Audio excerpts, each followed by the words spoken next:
My name is Rusty Davis Clem. Tonight I'm here to tell you the true story of the story I call The Boy in the Cocoon. In the summer of his 4th grade year, a boy was sent in a very bad car accident. His mother and his younger brother were killed, and his heart was broken, and so was his body. He was left looking a lot like Frankenstein. He started school late that year, and you would think that the kids would be nice to our little boy, but that was not the case. He was tormented and picked on. The teachers blamed the parents blamed the car accident, and he was pulled out of school by Christmas of that year. He went to a new one in a new town. That was the last time that anyone stood up between him and a bully. This little boy's torment followed him to his new school. In 5th grade, in 6th grade, in a repeat of 6th grade. By the 7th grade, school was like a minefield, and he seemed to step on every single one. In the 8th grade, this little boy was moved into a much larger school where he was continually picked on. No one stood up for him, and one day he had enough. In his eyes, it was him against the world, and the world was winning. So with no other options, this little boy tried to take his own life. He woke up in the hospital the next morning and spent the next 35 days in a mental ward. Our little boy returned to school just before Christmas break.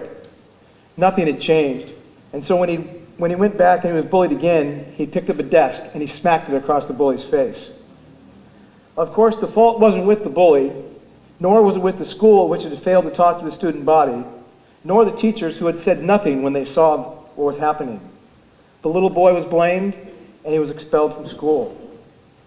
He spent the last half of 8th grade in a military school where he went from an F student to an A student. In 9th grade, this little boy was very excited about school for the first time since his car accident. The first day was better than he could have dreamed.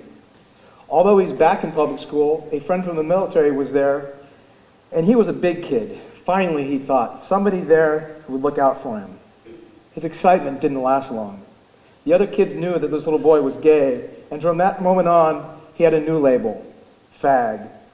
The words that were once used went from fist to rocks and bottles.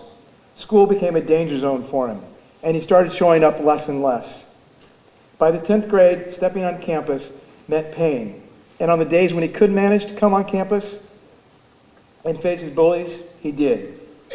On one such day, he didn't get very far before he was jumped by four other kids who played a game they called Punch the Fag.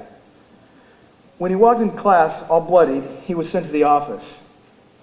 The vice principal was less worried about what the little boy looked like and why he'd missed so much. He was more interested in why he had missed so much school. When the little boy confessed to what had been happening, much to his surprise, the vice principal replied, "Well, I cannot protect you. You have already admitted you're a fag, so you might as well make today the last day at school." And he did. This little boy is me. And 32 years later, I am standing here demanding answers to this serious problem and serious solutions. At our first meeting, I made a promise to all the youth here that I would stand between them and a bully. I've continued to act on that. I will continue to act on that, and I will not stop acting on that. I also want to make another promise to them tonight. Education is the most important thing you're ever going to have. And even at 48 years old, education is still important. I'm going to go back and get my high school diploma. I'm not going to let the bullies win.